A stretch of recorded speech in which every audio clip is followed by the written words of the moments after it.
She staggered off the train, wounded, alone, and hunted by a past too dark to face. But what she fought for was more than survival. It was hope, love, and a chance to take back everything stolen from her. Watch closely.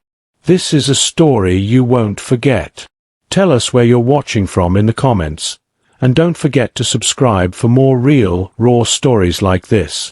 They say a soul breaks long before the body does. I used to think that was nonsense, until the day I stepped off that train. The wind in Montana Territory had teeth sharper than any blade. It scraped against my skin, cold and merciless, carrying the memory of winters I'd never survived and ghosts I'd rather forget. My dress hung off me like wet paper, torn at the hem and stiff with old blood and dust. I had nothing left in me but the stubborn beat of my heart, and even that felt like it might stop out of spite. I remember the moment my boots hit the cracked planks of Red Creek Station.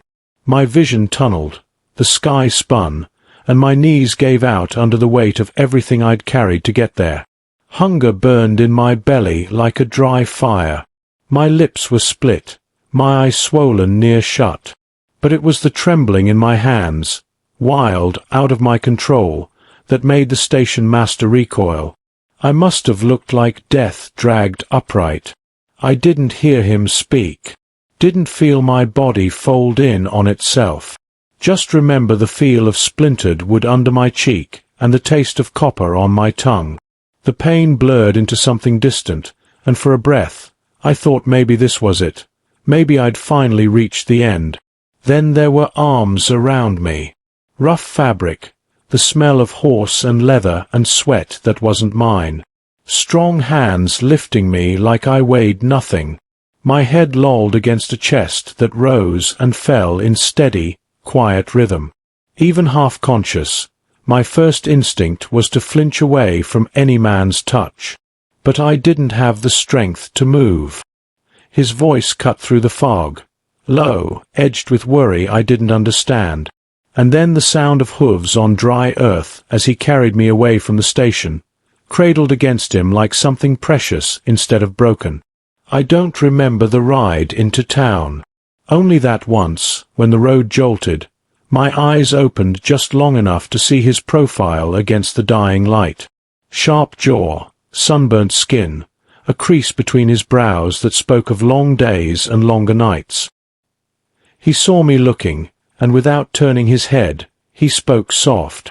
"Easy now. You're safe. Safe." The word didn't fit inside me. I closed my eyes and fell back into the darkness. When I woke again, it was to lamplight and the smell of bitter herbs. The room swayed like a boat on restless water. Every muscle ached. My throat felt like it had been scrubbed with sand. But for the first time in months, the walls didn't press in on me. I tried to sit up and failed. Pain shot through my ribs, and I bit back a cry. That's when I saw him, sitting in a chair by the door, hat pushed back on his head, elbows on his knees, watching me, but not in the way I'd learned to fear. More like he was waiting for something. "Morning," he said, voice gravelly as an old trail. I froze, every instinct screaming to run. But there was nowhere to go. He must have seen it in my eyes because he lifted his hands, palms out. "Not gonna hurt you," he added. "You fainted at the station. Brought you here." My gaze darted to the door, the window, counting exits the way I always did. But my limbs felt heavy, useless. His name came out of him like he'd been holding it a while. "Name's Tom Callahan. Folks just call me Callahan." My voice scraped raw in my throat. "Mara," I whispered. "Mara. Quinn." It felt strange, giving my name to a stranger. Stranger still that he only nodded, like it was enough. "You hungry?" he asked. I was. But hunger had been my companion for so long, admitting it felt like weakness. Instead, I nodded once, my mouth too dry for words. The broth tasted of salt and bone, nothing more, but it was the best thing I'd had in weeks. My hands shook so badly I had to cradle the tin cup in both palms, and still some spilled down my chin. Callahan didn't look away, didn't flinch at the sight of my bruises or my clumsy grip. He only waited until I finished, then set the cup aside and offered me a small square of bread. It was hard at the edges, but it tasted like something close to mercy. I learned later that the man who patched me up was Dr. Hale, an old frontier doctor with a voice like cracked ice and eyes that had seen more death than any man should. He didn't ask me what happened. He only stitched my split lip, cleaned the dirt from my wounds, and told me to sleep. The nights were the worst. Dreams came like storms, thunder of fists against bone, screams I'd swallowed to keep my children safe, the sound of the judge's gavel coming down like a coffin lid. I would wake drenched in sweat, heart galloping, my own breath too loud in the small room. More than once I found Callahan asleep in the chair by the door, boots propped on the frame, hat pulled low. Even in sleep, he looked ready to rise. The second morning, I gathered enough strength to sit up on the cot, legs dangling, toes brushing the cold floorboards. My dress had been mended clumsily at the hem, but I could still see the stains that wouldn't wash out. My reflection in the cracked mirror startled me. Hollow cheeks, bruises fading to sickly yellow, eyes rimmed red from crying I barely remembered. I thought about running then, taking what little strength I had and slipping into the dawn before anyone could stop me. But where would I go? I had nothing left. No coin, no kin who'd dare help me. Just the memory of two children's faces, blurred by distance and fear. So I stayed. Callahan never pressed me to speak. Each day he'd come by the clinic, sometimes bringing apples, sometimes a book so worn the words at the corners had vanished. He'd sit near the window, hat in his hands, silent unless I spoke first. I had forgotten what it felt like to have a man near who didn't demand anything of me. Not obedience, not gratitude, not my silence. On the fifth day, the words spilled out like water breaking through a dam. I had 2 children, I whispered, voice raw and thin. Eliza and Matthew. 6 and 8 now. He took them from me. The name of my husband burned on my tongue, but I wouldn't give it breath. My hands clenched so tight my nails bit crescent moons into my palms. I waited for Callahan to ask why, to question my fitness as a mother, the same way the court had. But he only nodded once, slow and heavy, like the earth itself acknowledging grief. "Where are they now?" he asked, quiet. "I don't know. Somewhere back east. He has money, friends in the court. Told them I was unfit, unstable. Beat me until I couldn't see straight, then stood in front of the judge wearing Sunday cloth and a sorrowful face. My voice cracked. I tried to take them and run. Got as far as the rail yard. He caught me. Took them. I barely made it onto that train. For a moment, the room seemed to shrink around us. Then Callahan spoke, words as firm as iron. "You're not alone anymore, Mara." I believed him, and that frightened me more than anything. Hope was a dangerous thing to carry when the world had taught you to expect nothing. Days stretched into weeks. I grew stronger, the bruises fading into shadows, my steps steadier. Dr. Hale let me help around the clinic, sweeping floors and sorting glass bottles of tinctures with labels written in a careful hand. It felt good to be useful, to do something other than survive. Callahan kept coming. He told me about his ranch, about the cattle that scattered like ghosts across the open range, and about the long rides under skies so wide they swallowed the sun whole. I listened more than I spoke. Words had become heavy things, weighed down by the fear they might betray too much. One morning, I found myself standing on the porch before dawn, the air sharp with frost. Callahan rode up, dust rising behind his horse like a trailing veil. He dismounted, boots crunching on gravel, and handed me a small bundle wrapped in cloth. "What's this?" I asked. "Breakfast," he said, almost embarrassed. "Figured you'd be tired of broth." Inside was a wedge of hard cheese, half a biscuit, and a single apple, polished until it shone in the weak light. My fingers trembled as I lifted the apple. It had been years since someone had thought to bring me something so simple, so kind. That day I walked farther than before, past the edge of town where the road broke into raw earth and the cottonwoods bent toward the creek. I sat by the water, the apple in my hand, and let myself remember Eliza's laugh, bright as bird song, and Matthew's solemn eyes that saw more than any child should.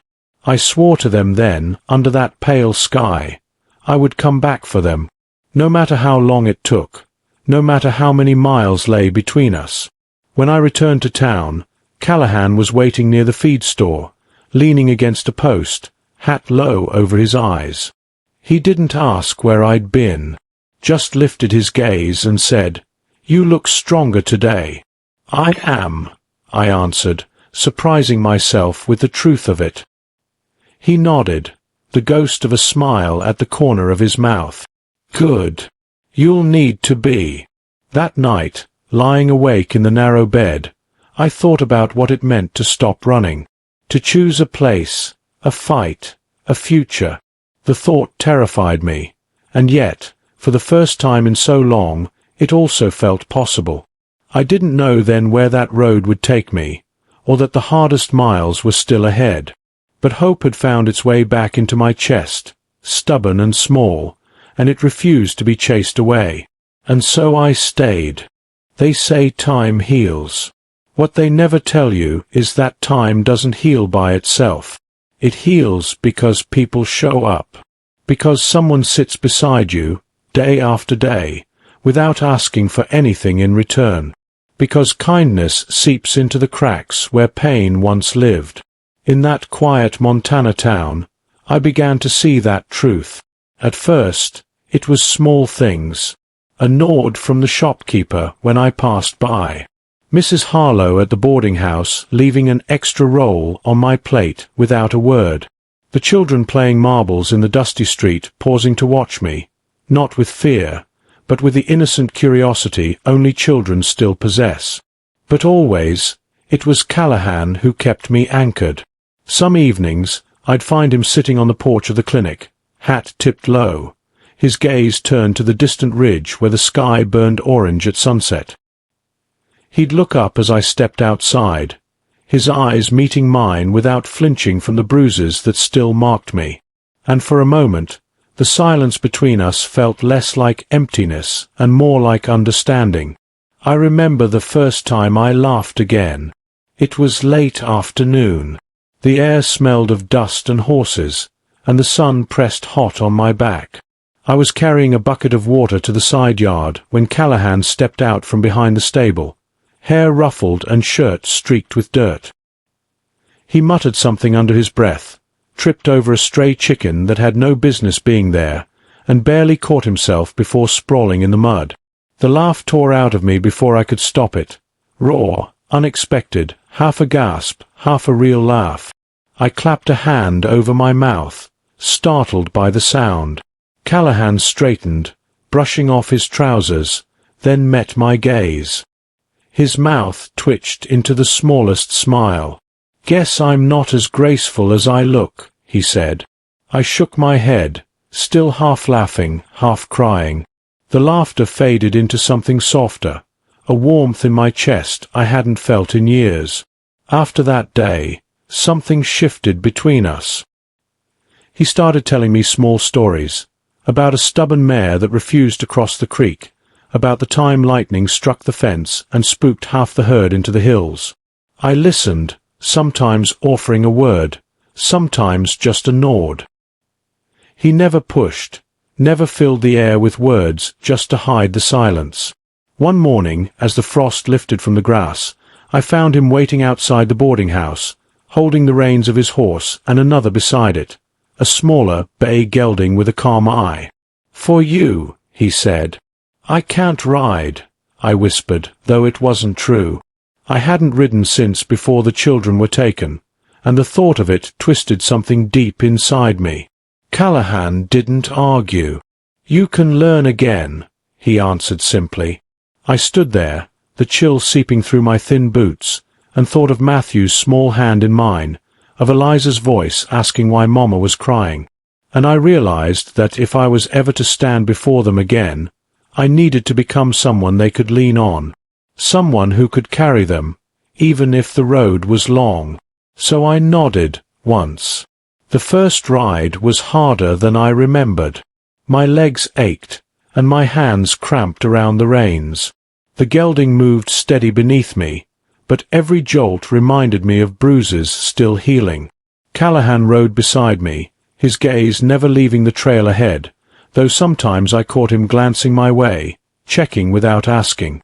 By the time we returned, sweat dampened my dress, and my heart thudded so hard I could feel it in my throat. But there was something else too, a spark of pride, buried beneath exhaustion. "I didn't fall," I said, breathless. "No," he agreed, and in his voice I heard something like quiet respect. Days turned to weeks. I helped at the clinic in the mornings, sweeping, sorting bottles, and boiling water for dressings. In the afternoons, I rode with Callahan, learning to guide the gelding along narrow trails and across shallow creeks. The saddle's leather smell clung to my clothes, and at night, my muscles burned, but it was a good burn, a reminder I was alive. Sometimes, when the moon rose full and bright over the valley, I'd sit on the porch steps, dress hem brushing the dusty boards, and think of Eliza and Matthew. The ache of missing them never truly faded, but the sharp edges dulled into something bearable. I found myself speaking of them to Callahan, telling him how Eliza used to braid blue ribbons into her hair, how Matthew had a laugh that could chase away any shadow. My voice trembled at first, but he listened without pity, only a quiet patience that gave my words room to breathe. "I wrote a letter," I told him one evening, the words catching in my throat, "to the court in Kansas City. Asked if they'd reconsider." Callahan's gaze met mine, steady as ever. "And if they say yes, I'll go," I said. "I'll stand before them, bruises faded or not, and I'll fight." That night, sleep came easier. The fear was still there, whispering in the dark, but it no longer roared. I understood then that healing isn't forgetting. It's learning to carry the weight of what was, and still find the strength to take the next step. And in that small town, under the endless Montana sky, I took that step. One ride, one breath, one hope at a time. Some days felt almost ordinary. That was the strangest part. How quickly you could get used to waking with purpose instead of dread. I would open my eyes to the pale Montana dawn, dress slowly so the bruises wouldn't pull, then step out into the thin morning light where the dirt road ran through town like a quiet promise. At the clinic, Dr. Hale showed me how to mix poultices, how to fold clean cloth into neat stacks, how to boil water until the rolling bubbles chased away what we couldn't see. His hands were slow and deliberate, the hands of a man who knew that sometimes the smallest kindness could keep someone alive. One morning, as I dipped rags into the steaming basin, I caught my reflection in the water. The bruises had faded to pale shadows. My cheekbones showed sharp from weeks of thin meals, but my eyes looked clearer. For the first time in so long, I didn't see only what had been done to me. I saw what I had survived. Riding became part of my days, too. Every afternoon, Callahan would appear at the hitching post with a bay gelding and his own tall, dust-colored mare.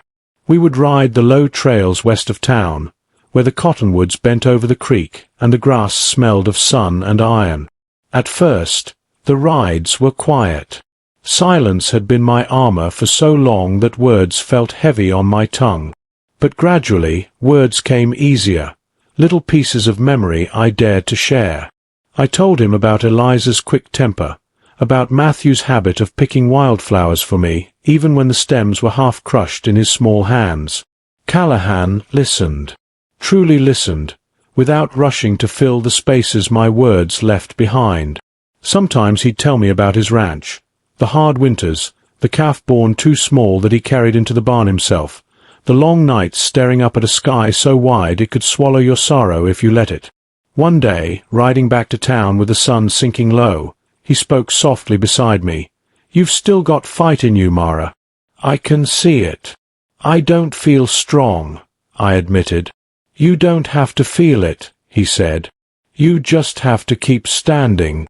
The words settled inside me like an ember, not roaring into flame, but warm enough to remind me what hope could feel like.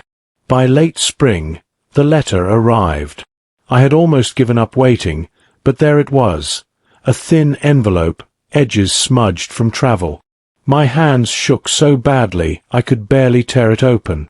The court in Kansas City had agreed to reopen my petition for custody. They needed me to appear in person, to prove I could offer my children a safe home. Proof of work, of character, of a roof over their heads.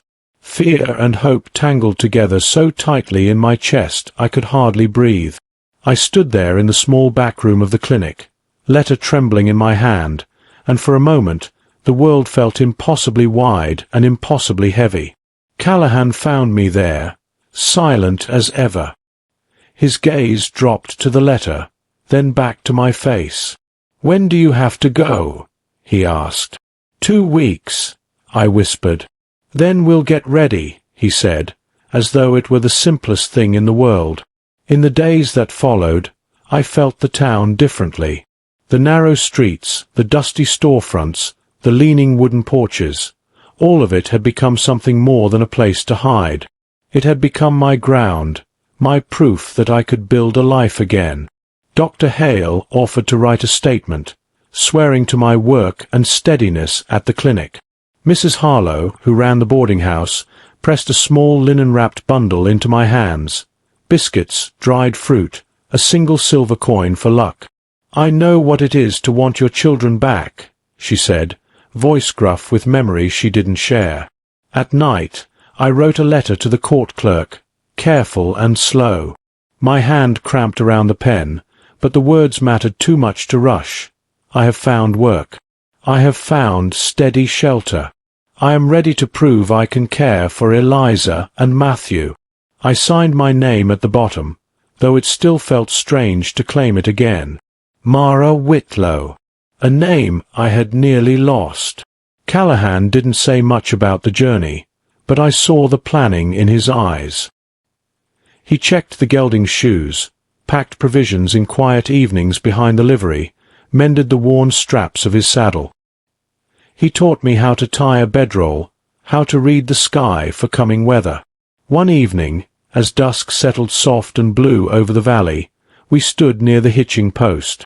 I traced the curve of the gelding's neck, fingers brushing through his mane, and found the courage to ask the question that had gnawed at me for days. "Why are you doing this for me, Tom?" He didn't answer at first. The silence stretched long enough that I thought maybe he wouldn't. Then, softly, "Because I was there that day you stepped off the train, and I saw someone who hadn't given up yet, not really, and because nobody should have to fight alone." His words weren't grand. They were steady, the way he was steady, and somehow that meant more. The night before we left, I couldn't sleep. The boarding house walls felt too close, the air too still. I rose and stepped onto the porch, the boards cool under my bare feet. The town lay quiet, only a lantern burning in the window of the livery and the hush of wind over dirt. Above me, the stars spread in a scatter of cold fire, endless and patient. I thought of Eliza, of Matthew, where they slept that night, what dreams they dreamed, if they still remembered my face. I pressed a hand to the worn ribbon I kept in my pocket. Eliza's, sky blue once, now faded soft by years and tears. "I'm coming," I whispered into the dark. "I'm coming for you." Behind me, the door creaked softly. I turned to see Callahan in the half-light, his hat in one hand. couldn't sleep either?" he asked. I shook my head. "We ride at dawn," he reminded me, voice gentle. "I know. You ready?" "No," I admitted. "But I'm going anyway." He nodded, as though that was answer enough, and in the quiet that settled between us, I realized it truly was. We left at first light. The town still slept as we rode out, hooves soft against the packed earth of the main road. The air carried the sharp bite of morning, and the sky was a pale wash of blue and grey, the promise of a day not yet born. Tom rode a little ahead, the brim of his hat shadowing his face, but I could see the line of his shoulders, steady, unhurried, as though he'd done this 1,000 times. And maybe he had. For me, each mile felt like stepping further from what I had built, fragile though it was. The boarding-house room with its thin curtains and creaking floorboards. The quiet hours at the clinic, hands busy, mind calmer than it had been in years. Even the dusty streets and leaning porches had begun to feel, if not like home, then at least like ground I could stand on without shaking. Yet here I was, riding east, back toward the place where I had lost almost everything, and beneath the fear there was something sharper still, hope. A hope so raw it felt like a wound that could reopen at any breath. The first day, we kept a measured pace. Tom said little, but his presence beside me felt like a rope I could grip when my thoughts wandered too far into memory. The rhythm of the gelding beneath me, the creak of leather, the whisper of wind over prairie grass, all of it formed a quiet song that held me steady. When we stopped to rest at midday, I dismounted awkwardly, legs trembling. Tom didn't comment. He simply handed me a water skin and knelt to check the gelding's hooves, as though this journey were the most ordinary thing in the world. We ate bread gone a little hard around the edges and cheese wrapped in cloth. Dust clung to my dress, and sweat darkened the collar. Yet for the first time in years, I felt a strange pride in my weariness. It was earned. By evening, we made camp beside a narrow stream. The sun sank slow, painting the horizon in bruised pink and gold. Tom gathered dry branches, built a fire so small it barely flickered beyond the stones. I sat cross-legged on my blanket, hands wrapped around a tin cup of tea he brewed over the coals. The heat seeped into my palms, and for a while neither of us spoke. The silence felt different now, less like something pressing down on my chest and more like a space that belonged to both of us. I looked at Tom across the firelight. The lines at the corners of his eyes, the quiet weight in his gaze, the patience that had carried us both further than I ever thought possible. I thought I'd feel nothing but fear coming back, I admitted, voice low. But there's something else, too. What's that? He asked. Resolve, I said. And I don't know where it came from. Tom shook his head slowly. It was there the day you stepped off that train, Mara. Maybe you couldn't see it, but I did. I didn't answer. Instead, I let my gaze drift to the darkening sky where the first stars had begun to pierce the twilight. For a long time, I had thought I was nothing more than what had been done to me. But perhaps he was right. Perhaps there had always been more. The second day, the trail widened into flat prairie, wind-rough and open under the relentless sun. Dust rose from our horses' hooves, catching in my throat. My legs ached with each stride, muscles unused to so many hours in the saddle. Tom kept the pace steady, never pushing, never slowing unless I did. He spoke little, but when I flagged, he'd glance back, meeting my eye just long enough for me to square my shoulders again. At a dry creek bed, we stopped to let the horses drink from a shallow pool. I slipped from the saddle and knelt at the edge, cupping water to splash across my face. The cold shocked my skin awake, and for a moment I closed my eyes, remembering summers with Eliza and Matthew beside another creek. How Matthew would chase dragonflies, Eliza always daring to wade deeper than I told her to. The memory cut and comforted all at once. That night, camped beneath a stand of cottonwoods, I couldn't sleep. The wind rattled dry branches overhead, and every snap of twig beyond the fire's circle made my heart race.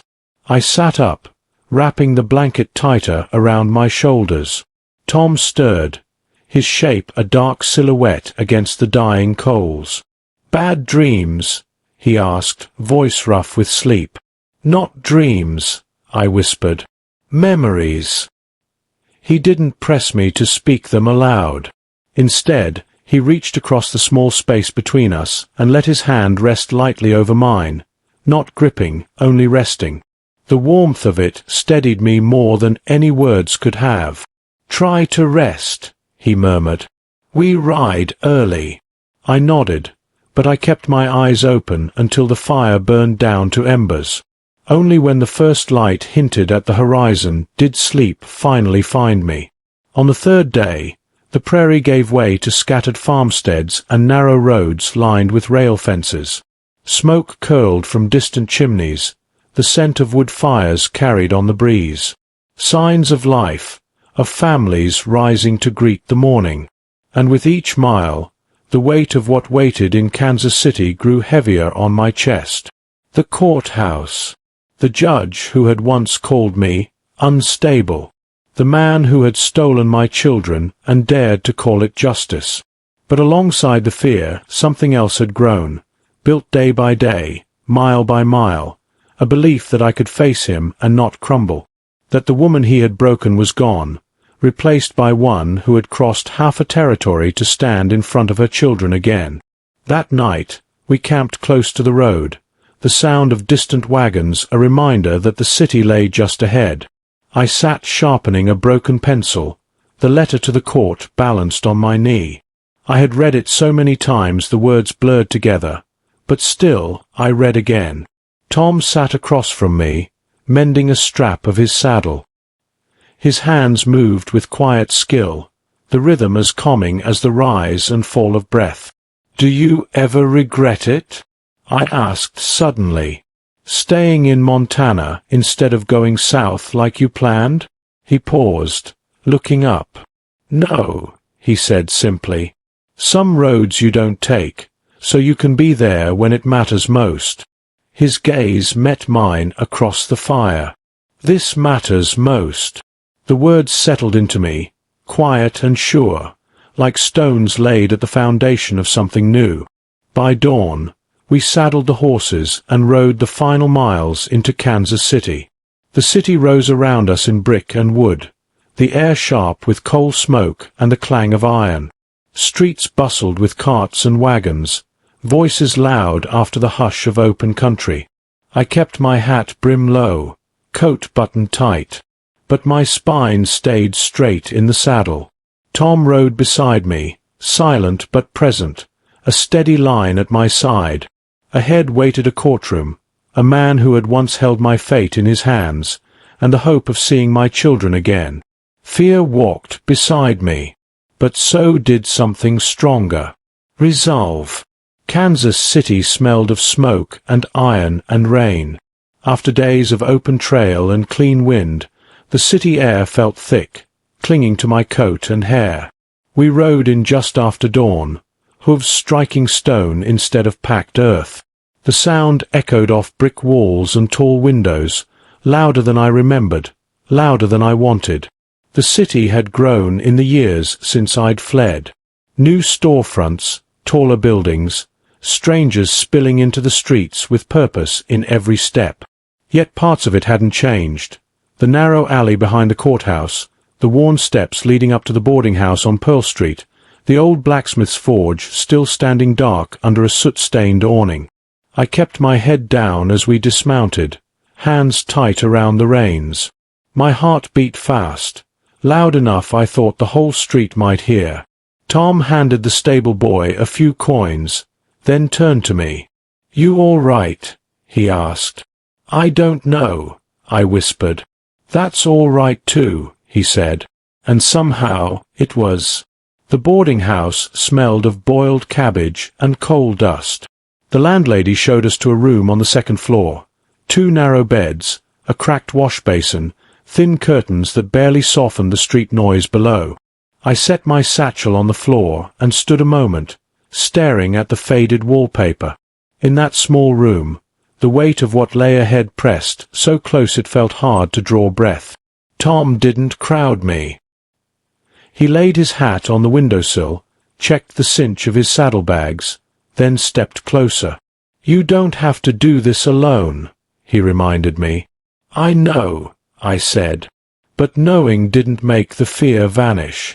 That afternoon, I walked the 4 blocks to the courthouse alone. Tom offered to come, but I shook my head. Some things a person had to see for themselves. The building loomed taller than I remembered, red bricks streaked dark from rain and time. I climbed the stone steps slowly, every breath measured, every step deliberate. My skirt caught on a loose nail at the top stair, nearly tripping me, but I caught my balance before I fell. Inside, the marble floor gleamed under gaslight, footsteps echoing in the wide hall. I paused near the courtroom door, pressing my hand to the cool stone of the archway. The last time I'd stood there, my lip had been split, my wrist still purple with bruises half hidden under a glove. And the judge had looked past all that and called me unstable. I forced myself to look, really look, at the door. Same brass handle, same worn edge where dozens, hundreds, had pushed through before me. And then I turned away, walking back into the hall, breath shaky but unbroken. Outside, the sky hung low and grey. I didn't realize how tightly I'd been gripping the folded letter until I reached the corner, and my knuckles ached from it. Tom waited across the street, leaning against a hitching post, his hat brim low. When he saw me, he pushed off the post and crossed over. "You went in?" he asked. "No," I said, voice rough. "Not yet." He nodded, as if that answer was enough. We walked back to the boarding house in silence. Not heavy silence, just the kind that let me keep breathing without needing words. That night, I sat on the edge of my narrow bed, staring at the letter from the court clerk. The words blurred and reformed until they felt less like language and more like a weight I carried in my chest. Tom sat on the other bed, elbows on his knees, watching me. Outside, wagon wheels clattered on wet cobbles, and somewhere in the distance, a train whistle mourned into the dark. "I keep thinking of what he'll look like," I whispered. "If he'll look older. If he'll look like the man who broke me, or worse, if he'll look kinder. Because then I'll doubt myself." Tom was quiet so long I wondered if he'd answer at all. Then, "Doesn't matter how he looks, Mara. What matters is what he did." And that didn't change. The words struck something deep in me, not a wound, but the memory of who I had been before fear took so much. I folded the letter carefully and set it aside. "I don't want to doubt myself," I said. "Then don't," he said, as simple as breathing. "You already walked back into this city. You're here. That's more than most could do." Morning came grey and damp, the kind that seeps into your bones. I dressed slow, fingers fumbling over the buttons of my worn blouse. In the small mirror above the wash basin, I caught my own reflection, eyes darker from sleeplessness, but clear. When I stepped out into the hall, Tom waited by the stairs, coat buttoned, hat in hand. "You sure?" he asked. "No," I said again. "But I'm going anyway." We walked side by side through streets that smelled of wet stone and horse sweat. I kept my eyes forward, past the shop windows, past the faces that blurred into a single wave of city life. At the courthouse steps, I paused. Tom stopped too, just behind my shoulder. "I don't want you in the room unless they call you," I told him. "I know," he said. "No argument, no question. Just trust." I climbed the steps alone. The brass handle felt cold under my palm, but my hand didn't shake. The courtroom smelled of dust and old paper. The judge sat at the far end, grey-haired, spectacles perched low on his nose. My husband, no, the man who had been my husband, stood near the table, flanked by a lawyer in a dark coat too fine for a day like this. He turned as I entered. His hair thinner, face lined deeper than I remembered, but the eyes were the same, cold, measuring, a man used to taking and never giving. For a heartbeat, old fear pressed in, tightening my chest. But it didn't take root, because I remembered every mile I had ridden to get here, remembered Tom's steady presence on the trail, remembered Eliza's ribbon, worn soft by my own hands. I stood straight. "I'm here," I said, voice quiet but steady. "I'm here to get my children back." I stepped into the courtroom, and the door clicked shut behind me like a lock turning. For a moment, all I could hear was my own breath, shallow and fast. My eyes swept over the benches, the polished rail, the judge's bench raised above it all. And there, to my left, he stood, the man who had broken my ribs and sworn in court that I was unfit. His lawyer leaned in, whispering something. My husband, and I hated how easily my mind still used that word, nodded without looking at me. His face was calm, practiced calm, the kind that had fooled the first judge years ago. The clerk called my name. My boots felt heavy as stone as I crossed to the small stand, palms slick against my skirt.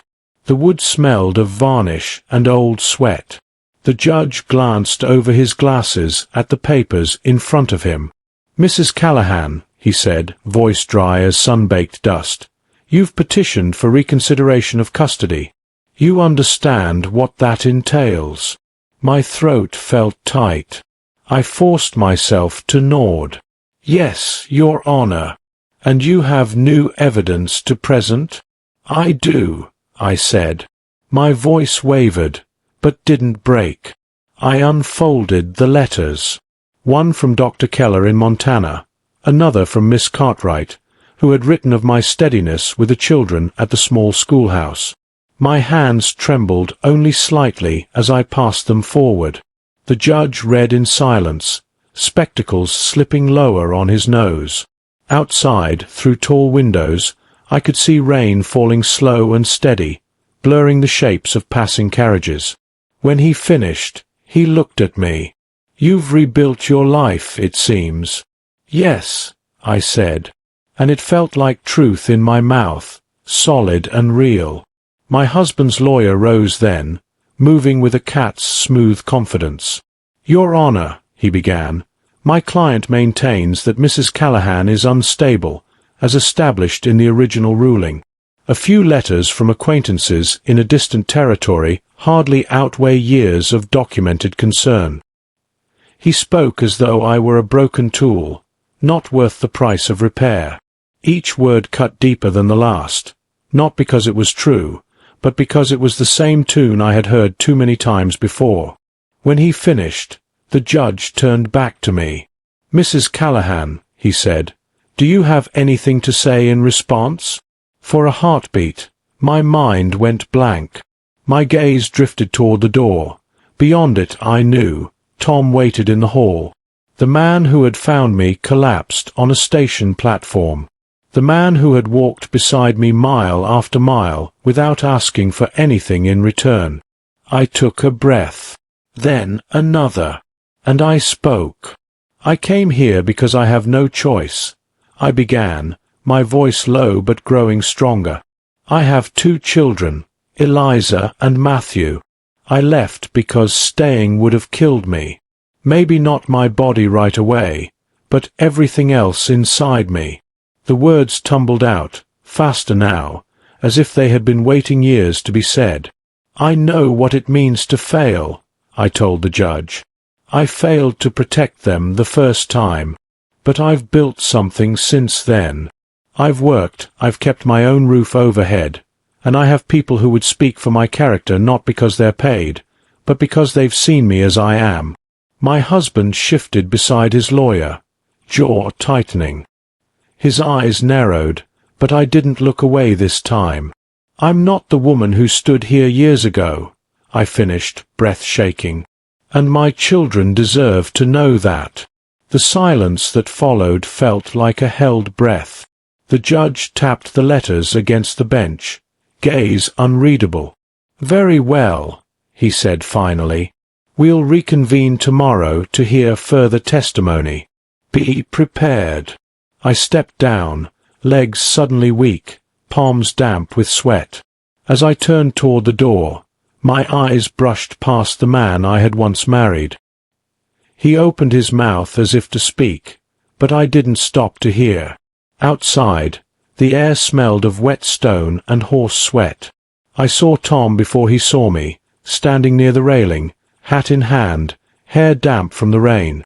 His eyes met mine, questioning without words. I nodded once, and only then did I let my breath go. We walked in silence toward the boarding house. My steps felt lighter than when I had arrived that morning, though the fear still coiled low in my belly. The difference was, now I knew I could speak. At the room, I sank onto the bed, elbows on my knees. Tom sat across from me, the rain dripping from his coat pooling on the worn floorboards. "I thought my voice would break," I said. "It didn't," he replied. "I thought seeing him would undo me." "It didn't," he said again. That night, I lay awake listening to the city. Wagon wheels over cobbles, distant laughter spilling from a tavern, the hiss of rain against the window. Sleep came late, and when it did, I dreamed not of my children crying behind locked doors, but of a small house near water, a place where Eliza's laughter rang clear and Matthew's boots tracked mud across the porch. A dream, yes, but closer now than it had ever been. Morning dawned grey, the air sharp with lingering rain. At breakfast, I barely touched the bread on my plate, appetite lost to nerves. Tom, across the table, watched me quietly. "You have more to say today?" he asked. "I think so," I said. "I have to." At the courthouse steps, I hesitated. Tom didn't speak, only set his hand lightly on my shoulder. That small weight grounded me more than any promise could have. Inside, the judge sat waiting. My husband's lawyer spoke first, voice smooth as oil, dismissing the letters, dismissing the miles I had ridden, dismissing even the bruise-faded memories that clung to my skin. When he finished, the judge turned to me. "Mrs. Callahan," he said, "you have someone willing to speak to your character?" Tom stepped into the room then. His boots clicked on the floorboards, hat held respectfully at his chest. "This is Tom McAllister," I said, my voice quiet but clear. "He knows me as I am now." The judge raised an eyebrow. "And what would you say of her character, Mr. McAllister?" Tom glanced at me, just once, before facing the bench. "I'd say she's the bravest woman I've known," he said, "and that her children would be lucky to grow up knowing her love." Simple words. No flourish, no practiced speech. But they landed like a stone in still water, rippling out, impossible to ignore. When the judge adjourned for the day, the sky had cleared. Sunlight broke through ragged clouds, laying long shadows across the courthouse steps. We stepped outside together. I let the sun warm my face, eyes closing for a heartbeat. Tomorrow, the judge would speak. One man's words could change everything.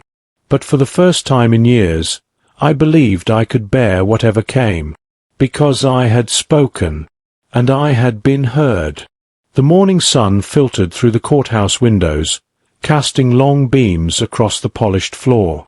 It was the kind of light that seemed to promise something better, something beyond the suffocating weight of the past few years.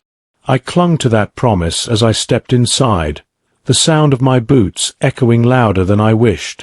The courtroom was already filling with murmurs and the shifting of papers. The judge sat poised, his face unreadable but his eyes sharp behind thin glasses. My husband's lawyer took his place, radiating the same cold certainty that had haunted me for years.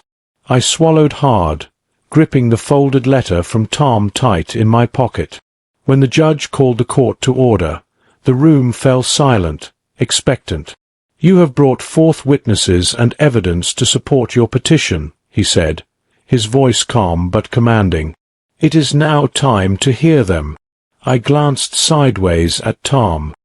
He met my eyes and gave a subtle nod, steady, reassuring. I was ready. First up was Miss Cartwright. She stood tall, shoulders squared, but with a softness in her gaze that made me think of quiet afternoons spent with the children. She spoke slowly, deliberately, about my work at the school, my patience, and the steady way I'd earned the children's trust. "She has shown remarkable strength," Miss Cartwright said, "and a gentle heart that has made a difference to many." Her words stirred something warm inside me, a fragile hope I'd almost forgotten I had. Next was Dr. Keller. He was an older man with kind eyes, but his voice was firm and clear as he described my injuries and the progress I'd made. "Mrs. Callahan endured physical and emotional trauma," he said plainly. "Her recovery, both physical and psychological, has been significant. She is fit and capable to care for her children."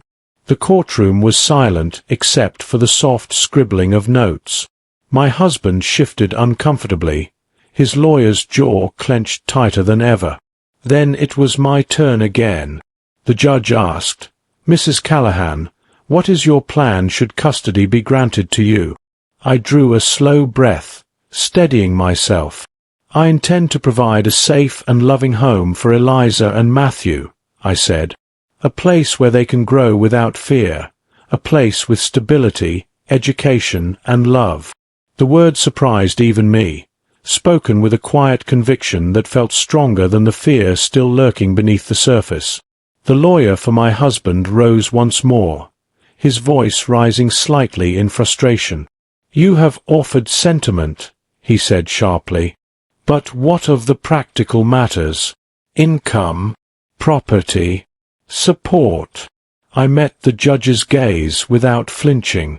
"I have employment, a home near the river where the children will be safe, and people who can vouch for my character.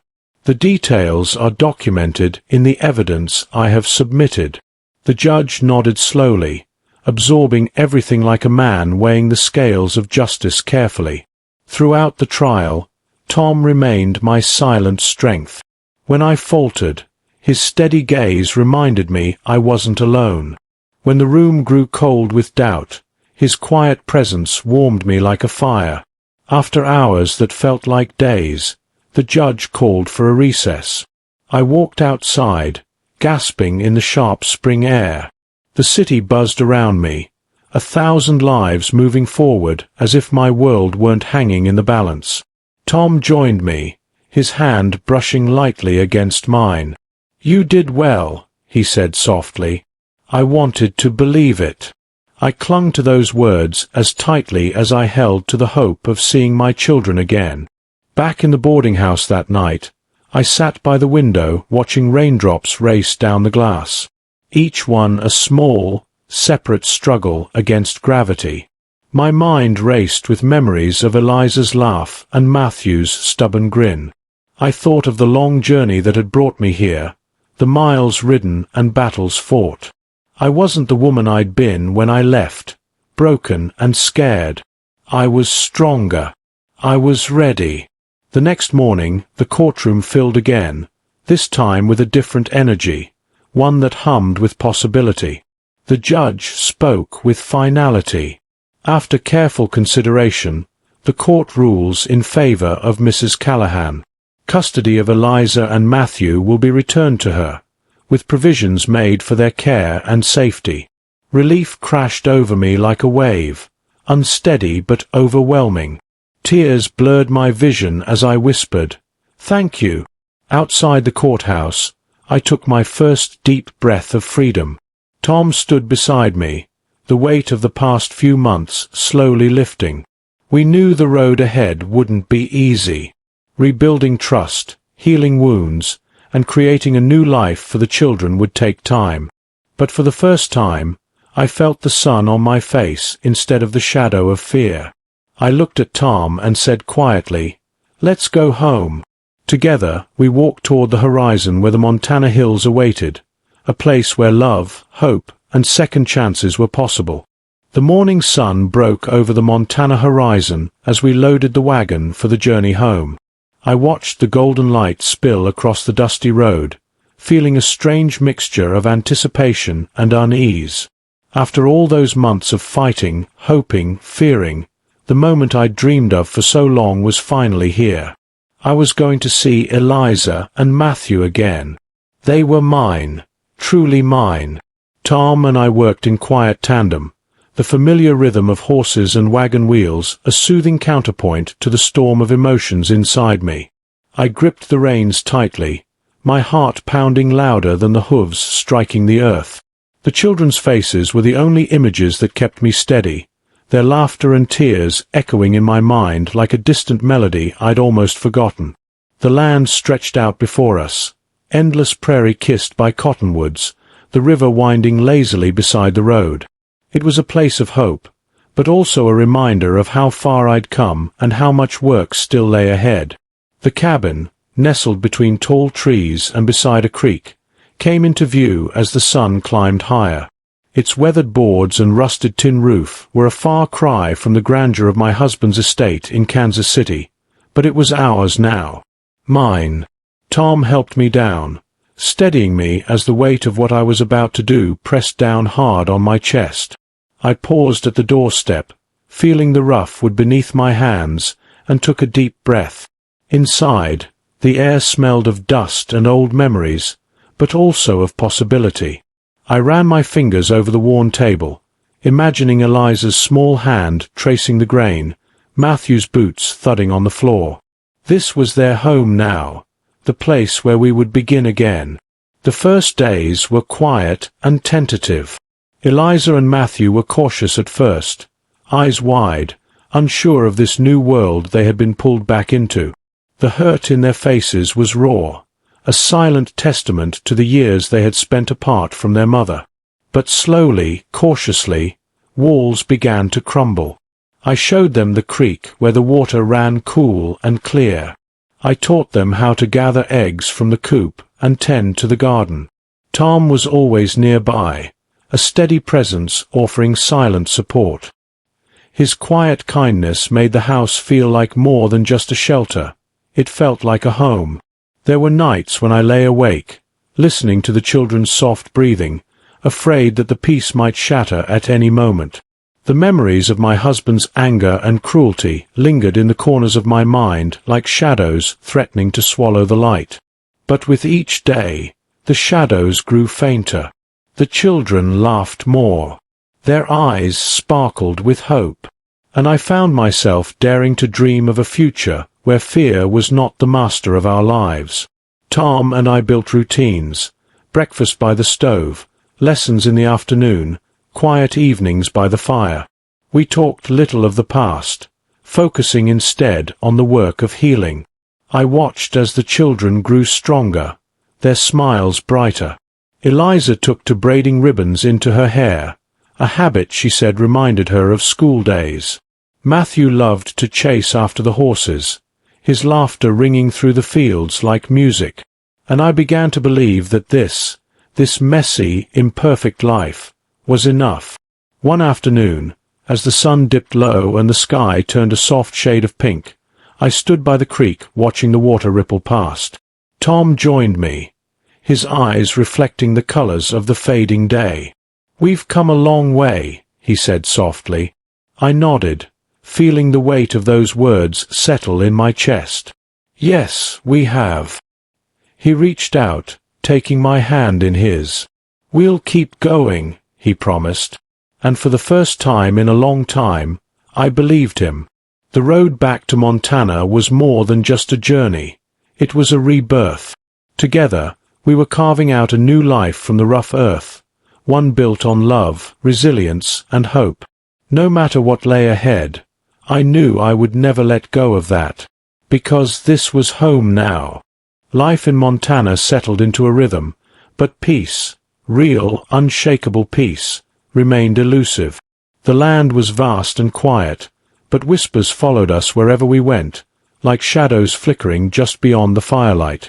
Returning with Eliza and Matthew had been a victory, but the war was far from over. Old rumors spread through the small town like wildfire. Some folks eyed us with suspicion, their voices low but filled with doubt. A woman running from her husband, they whispered, bringing city children back to this dusty valley. Their stares cut deeper than any blade. It wasn't just the townsfolk. My husband's name still carried weight in distant places. The law had ruled in my favor, but money and influence had their ways that could bend justice in dark corridors far from these Montana hills. One evening, as twilight draped the sky in bruised purples, Tom and I stood on the porch, watching the children play near the creek. Their laughter was a fragile melody against the growing chill in the air. A figure appeared at the edge of the trees, a rider on a black horse, moving with purpose that sent a shiver down my spine. Tom's hand went to the rifle leaning against the porch rail. "Stay here," he murmured, eyes narrowing. The rider came closer, revealing the grim face of one of my husband's men, a reminder that the past had teeth that could still bite. "We've got business with Mrs. Callahan," the man said, voice rough like gravel. I stepped forward, heart hammering. "There's no business here but ours." The tension crackled like dry tinder, but Tom's steady presence held the moment, a silent warning that we were not alone, that we were ready. The man hesitated, then vanished back into the shadows, leaving behind a promise unspoken but understood. That night, sleep was a stranger. I lay awake, thoughts racing like the river in spring flood. I thought of the children's fragile smiles, the future we were building, and I vowed to protect it, no matter the cost. Days blurred into weeks. The cold Montana winter crept closer, wrapping the valley in frosted silence. The snow drifted like whispered prayers across the fields, blanketing the past but never quite erasing it. Tom and I grew closer, two broken souls finding strength in shared scars. He taught me to shoot straight, to ride with purpose, to stand without fear. And I taught him to listen, really listen, to the quiet stories hidden in the wind. Together, we built more than a home. We built a sanctuary. But the outside world's storms were not done with us. One cold morning, a letter arrived, the kind that made the blood run cold before the words were read. It was from my husband's lawyer, a thinly veiled threat wrapped in legal jargon. "Cease your claims," it warned. "Failure to comply will result in consequences you cannot imagine." Tom read it aloud by the stove, his voice steady but his eyes hard. "We can't let them push us back into the dark." I nodded, feeling the fire ignite inside me once again. The court battles, the threats, the quiet suspicion, all of it only strengthened my resolve. Eliza and Matthew deserved a life where they could laugh without looking over their shoulders, where they could learn and grow without fear, where love wasn't a battle but a balm. I found myself standing taller these days, my voice firmer, my gaze steadier. I was no longer the woman who had stumbled off that train months ago, broken and terrified. I was Mara Callahan, survivor, mother, fighter. And I would not be undone. One evening, as the stars shimmered cold and clear above us, Tom and I sat by the fire, hands entwined, the warmth a promise between us. "We're going to be all right," he said softly. I looked into his eyes and saw the truth of it, not just hope, but certainty. "Yes," I whispered, "we will be." The next day, I walked to the schoolhouse with Eliza and Matthew, their hands clasped in mine. The town was still watching, still whispering, but I carried something stronger than their doubts, a fierce, unyielding love, and a future no one could take away. The dawn broke soft over Montana's rolling hills, painting the sky in streaks of pale gold and dusty rose. The air was crisp, filled with the scent of pine and promise. I stood on the porch, watching the light creep across the valley, feeling something I hadn't dared to feel in a long time: peace. Behind me, the cabin held the echoes of laughter, Eliza's bright giggle, Matthew's bold shouts as he chased the stray cat across the yard. Tom was in the barn, working with quiet determination, his familiar presence steady like the mountains themselves. We had fought through darkness to get here. I had carried wounds that cut deeper than any blade, scars etched on my skin and soul. But this morning, this moment, I felt those scars healing beneath the warmth of a new sun. The threats and shadows that had stalked us were still out there, lurking beyond the horizon. But they no longer held power over me. I was no longer the woman who'd stumbled off a train, broken and afraid. I was a mother, a survivor, a guardian of hope. The court had granted me custody, but it was love and determination that truly reclaimed my children. Days blurred into months, and the valley transformed with each season's turn. The children flourished. Eliza blossomed into a curious, bright-eyed girl who loved to read and draw, her laughter a balm to my weary heart. Matthew grew strong and spirited, learning to ride and work the land with a spark that reminded me of Tom. Together, we built a life stitched with the threads of healing and resilience.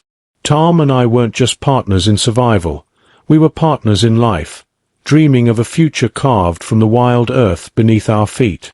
One afternoon, as the sun dipped low, painting the sky in fiery hues, I found myself by the creek's edge. Eliza and Matthew splashed nearby, their faces glowing with happiness. Tom approached quietly, slipping an arm around my shoulders. "We've come a long way," he murmured. I leaned into him, the weight of all that had passed lifting from my chest. "Yes," I whispered, "and we've only just begun." The valley whispered stories of survival, of wounds healed and futures reclaimed. It was here, among the whispering cottonwoods and winding creek, that I finally understood what it meant to be free. Not just from the past, but for the future. To love without fear. To hope without doubt. To live. I watched my children run through the fields, their laughter carried on the wind like a prayer answered. And I knew, deep in my bones, that no matter what storms might come, this life was ours. A life forged in the fires of struggle, cooled in the waters of love, and rooted in the soil of Montana's endless skies. So I stand here now, not as a victim of my past, but as a woman who chose to rise, who fought for her children, who fought for her life, and won. If you were in her shoes, would you fight the same battle? Share your thoughts in the comments below. Don't forget to like the video, and explore the other stories waiting for you on screen. Thanks for watching. Until next time.